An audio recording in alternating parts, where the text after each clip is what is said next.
Hello everyone, कैसे हैं आप सभी। आशा करती हूँ अच्छी होंगी और मन लगा के पढ़ाई कर रहे होंगे। तो आज की इस वीडियो में मैं आपसे कुछ ज़रूरी बातें शेयर करने वाली हूँ। देखिए, जैसे क्या होता है ना कि कब हम यही सोचते हैं कि हम इतनी मेहनत करते हैं, दिन रात एक कर रहे हैं, जैसा लोग बता रहे हैं या उससे भी ज़्यादा अपना एफर्ट लगा रहे हैं, लेकिन कभी भी हमारा परिणाम सही नहीं होता है। हमेशा एक दो नंबर से रुक जाता है और बाकी लोग जो है वो कम ही मेहनत किए हमसे और तुरंत सफल हो गए। तो फिर ये बात होने लगती है कि उसकी किस्मत अच्छी है इसीलिए उसका रिजल्ट अच्छा आ गया, मेरी तो किस्मत ही खराब है इसीलिए रिजल्ट नहीं सही आ रहा है। तो ऐसी चीजें हमेशा देखने को मिलती है। आप लोगों में से बहुत सारे ऐसे लोग होंगे जिनका चंद मतलब नंबर से एक दो नंबर से 5-6 नंबर से ही थोड़ा रहते रहे मतलब होते होते समझिए रह जाता है। तो ऐसा क्यों होता है? तो मेरा जो अनुभव है वो मैं आपके साथ शेयर कर रही हूँ, ताकि हो सकता है कि आपको इससे फायदा मिले, है ना। आप अपने भी स्तर से सोचिएगा, हो सकता है इससे आपको फायदा मिले। तो होता क्या है, जहां तक मैंने एग्जाम दिया है, मैंने अनुभव किया है ऐसा क्यों होता है। क्योंकि तैयारी देखिए मैं भी कर रही थी, मेरे साथ के भी एक दो लोग कर रहे थे, तो उस टाइम में ही निकला मेरा। और मैंने बहुत ज्यादा किताबें नहीं इकट्ठा की थी, मैं आप लोगों के साथ शेयर कर चुकी हूँ। जो लोग नए लोग ये वीडियो देख रहे हैं वो मेरे जाएंगे चैनल में, तो वो लोग जाएंगे देखेंगे कि मैंने किताबें आप सबके साथ शेयर किया है। मैंने बहुत ज्यादा किताबें वगैरह नहीं मैंने इकट्ठा किया था, मैंने बहुत सीमित संसाधन मेरे पास था और उसी को मैंने कैसे अचीव किया। ये 2021 का पेपर भी आप लोग जानते हो कितना टफ था, तो कैसे मैंने किया उसी चीज को मैं आपको बताने वाली हूँ। देखिए, क्यों एक दो नंबर से रह जाता है, इतनी परिश्रम के बाद भी क्यों रह जाता है, इस पे विचार करने की बात है। जैसे एग्जाम में ना कई तरह के लोग फॉर्म भरते हैं, है ना। जब वैकेंसी आती है तो कई तरह के लोग फॉर्म भरते हैं। मेरे हिसाब से समझिए 3 तरह के लोग भरते हैं। एक तो ऐसे ही भर दिए, अभी मतलब नई नई एज है, बीएड किया और अभी मतलब कोई अपने लाइफ के प्रति सीरियस नहीं है और फॉर्म आया, घर वालों ने कहा, किसी ने कहा चलो भर देते हैं, कोई मतलब नहीं है एग्जाम से कि कब होगा, नौकरी पानी है। कुछ लोग ऐसे भी होते हैं, कुछ लोग ऐसे होते हैं जो दुविधा की स्थिति में होते हैं, है ना, कि चलो हो गया तो हो गया, नहीं होगा तो ये भी कर लेंगे वो भी कर लेंगे, उनके पास ऑप्शन ही ऑप्शन रहता है, वो ऐसा सोच लेके चलते हैं। लेकिन उसमें से कुछ लोग ऐसे होते हैं जो एकदम सीरियस होते हैं कि उनको ये नौकरी चाहिए ही चाहिए किसी भी कीमत पे, क्योंकि उनकी जो जिंदगी है वो दांव पे लग चुकी है और उनकी लाइफ में बहुत जरूरत है इसकी। और सबसे बड़ी बात है कि वो ऐसी स्थिति किसके साथ होती है, जिनके साथ कुछ ना कुछ लाइफ में होता है।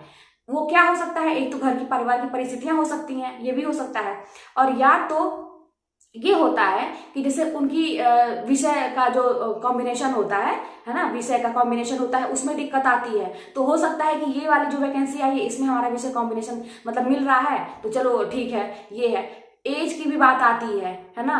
और कुछ लोगों का ये भी होता है कि परसेंटेज की बात आ जाती है। जैसे बीए कुछ एग्जाम में होता है ना कि बीए में 50% चाहिए, ये चाहिए वो चाहिए। तो इस नौकरी में ये सारी चीजों से फिलहाल के लिए हमें रिलीफ है, ये सब चीज इसमें नहीं है। तो इस वजह से भी उनके लिए आखिरी मौका हो जाता है, ठीक है। तो ऐसे बाकी जो 2 कैटेगरी मैंने बताया कि जो एक तो फॉर्म ऐसे ही भर देते हैं, उनका तो निकले या निकले कोई फर्क नहीं पड़ता है। एक वो होते हैं जिनके पास ऑप्शन ही ऑप्शन होता है कि ये नहीं हुआ तो हम ये कर लेंगे, तो उनके लिए भी कोई बात नहीं है। तकलीफ किसको होती है, जो तीसरी कैटेगरी है, कि उनके लिए जिंदगी जो है दांव पे लगी हुई है कि उनको नौकरी करना है तो करना है, उनके लिए दिक्कत होती है। और वही लोग दिन रात एक करके पढ़ते भी हैं, ठीक है।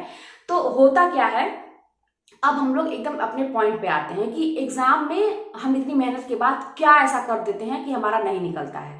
देखिए, एग्जाम में जो ऐसे लोग होते हैं जो एकदम परिश्रम कर रहे हैं, उनके ऊपर तो सबसे पहली बात है कि एग्जाम अभी बहुत दिन है, उसके पहले से भी मतलब एक कहा जाए कि मानसिक जो दबाव होता है ना पहले से ही है कि एग्जाम को निकालना है, नहीं निकलेगा तो क्या होगा, नहीं निकलेगा तो मानसिक दबाव एक तरह से है, मतलब एक परिस्थिति बनी हुई है।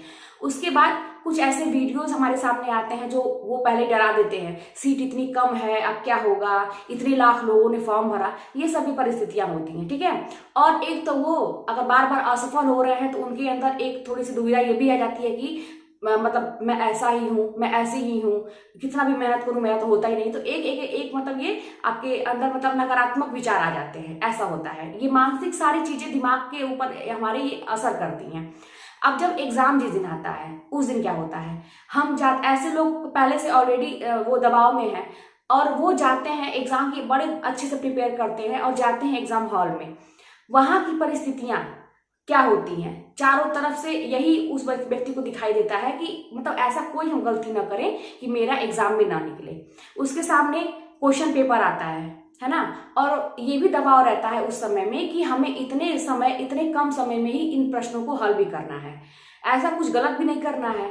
और उस समय जब इतने सारे मतलब दिमाग पे इतने दबाव आ जाते हैं, चारों तरफ से जो परिस्थितियां इतनी हावी हो जाती हैं कि आते हुए प्रश्न भी उस समय हमें याद नहीं आते हैं और हमारा दिमाग काम करना बंद करता है। ऐसा मेरे साथ भी हुआ है ना। तो मैंने क्या किया था, इन परिस्थितियों का हैंडल कैसे किया था, तो आपको आज मैं वही बता रही हूँ। मेरे साथ क्या हुआ था, आप लोग को पता होगा जो 2021 में परीक्षा दिए हैं, उसके पहले की जो परीक्षा का पैटर्न आप देखे होंगे, कितना इजी क्वेश्चन था। उसी बेस पर मैंने भी पूरा तैयार कर डाला था, है ना, सारा पढ़ डाला था। ये सरस्वती पांडे की किताब है, मेरे नोट्स हैं, रामचंद्र शुक्ल की किताब है, और व्याकरण का भी है। पहले से भी मतलब मैं पढ़ाती थी तो थोड़ा अनुभव था व्याकरण वगैरह का।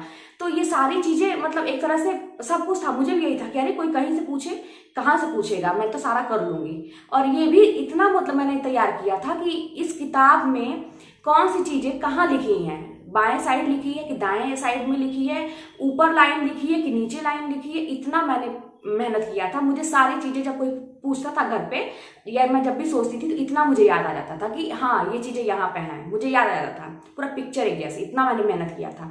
लेकिन एग्जाम हॉल में जैसे ही पेपर मैंने खोला, कुछ नहीं आया, पहला पेज दूसरा पेज कुछ आ ही नहीं रहा था। उसके बाद मैंने क्या किया, मुझे भी तो नौकरी पानी ही थी, मेरी भी जिंदगी में मौत का सवाल था।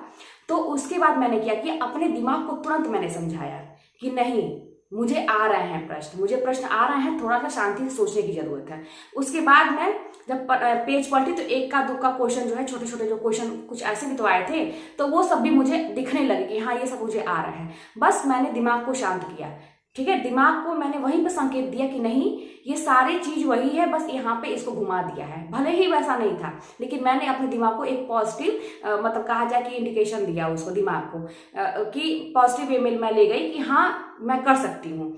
उसके बाद करते करते पेज करते जो पहले प्रश्न आ रहे थे आसान आसान, उसको मैं करती गई और टिक लगाती जा रही थी कि हाँ मैंने ये किया। कभी कभी इस समय भी गलतियां हो जाती हैं, जो प्रश्न एकदम नहीं आ रहे थे उसको मैं छोड़ दिया था, जिस प्रश्न में दुविधा था उसको मैं उसके बाद देखी उसको, ठीक है। तो कहने का यही मतलब है कि जब आपके एग्जाम में ये चीजें आती हैं तो ये आपके ऊपर डिपेंड करता है कि उन चीजों को आप हैंडल कैसे करेंगे। अपने दिमाग को एग्जाम हॉल में बैठ के कितना भी आप पढ़ लें, लेकिन अगर वहां पे आप मैनेज नहीं कर पाएंगे तो आपका नहीं निकलेगा। हमेशा 1-2 नंबर से 2-4 नंबर से आती हुई चीजें भी आपको भूल जाएंगी। मेरे ही साथ हुआ था, जैसे एग्जाम हॉल से बाहर आ रहे हैं, आसान आसान 5-6 प्रश्न मेरा गलत हुआ था, सारे आंसर मुझे याद आ गए, लेकिन एग्जाम हॉल में जैसे ब्लैंक हो गया, जैसे कुछ याद ही नहीं आ रहा था, क्योंकि समय का भी एक प्रतिबंध रहता है, कितने समय में करना ही करना है। तो कहने का मतलब है कि वहां पे अगर आप हैंडल नहीं करेंगे, आप कितना भी मेहनत कर ले इधर, अगर आप एग्जाम हॉल में हैंडल नहीं करेंगे तो आपका काम नहीं चलेगा। अब उसके लिए करेंगे क्या, आपको मजबूत अभी से बनना होगा, ठीक है। अभी से मजबूत बनिए कि आप पहले से ही सारी सिचुएशन अपने दिमाग में सोच लीजिए कि ऐसा होगा तो क्या होगा, ऐसा होगा तो क्या होगा, ठीक है। आप सोच लीजिए कि आप जो पढ़ाई कर रहे हैं इससे हाई लेवल के प्रश्न आ सकते हैं, पूछेगा वही, बस उसके पूछने का तरीका वो घुमा सकता है, ठीक है। तो हमारे दिमाग में पहले से ही वो चीजें हमारे दिमाग में रहेंगी कि हाँ ठीक है ऐसा होगा तो मैं उसका हैंडल कर लूंगी। फिर जीने और मरने का जो सवाल है कि मुझे ये नौकरी चाहिए, बहुत अच्छी बात है, ये सोचिए, लेकिन ये भी सोचिए कि मतलब बहुत ज्यादा से ज्यादा 2 ही चीज होगा, एक तो चयन हो जाएगा, एक तो नहीं होगा, ठीक है। नहीं होगा तब बात की बात है, देखा जाएगा, तब सोचेंगे क्या करना है। फिलहाल हमें चयन लेना है। अपने आप को मजबूत बना के अभी से रखिए, और एग्जाम हॉल में आपको चीजों को मैनेज करना, हड़बड़ाना बिल्कुल नहीं है। चीजों को समझ समझ के करेंगे, आराम से करेंगे, तो आप एक अनुमान भी लगाएंगे ना, वो भी आपका सही हो जाता है, ठीक है। तो कहने का मतलब यही है कि अभी से अपने आप को मजबूत बनाइए। एग्जाम हॉल में कैसे उन चीजों को कैसे डील करेंगे, ये करेंगे, नहीं तो तब जाके आपको सफलता मिलेगी। अन्यथा आप कितना भी पढ़ते रहें, अगर वहां पे वो 2 घंटे में आप सही से अपना प्रदर्शन नहीं कर पाए तब भी आपको सफलता तब आपको नहीं मिल पाएगी, ठीक है। तो ये मेरा कुछ अनुभव था, इसलिए मैं आपके साथ शेयर की हूँ। तो इस चीज को अभी से आप दिमाग में बैठा लीजिए, आपको जरूर फायदा होगा, ठीक है। तो मिलते हैं कुछ अगले वीडियो के साथ। अपने प्रश्न आप शेयर कर सकते हैं कमेंट में, और अगर वीडियो पसंद आए तो उसको लाइक करिए, मेरे चैनल को सब्सक्राइब करिए, शेयर करिए, और ठीक है, मिलते हैं अगले वीडियो में।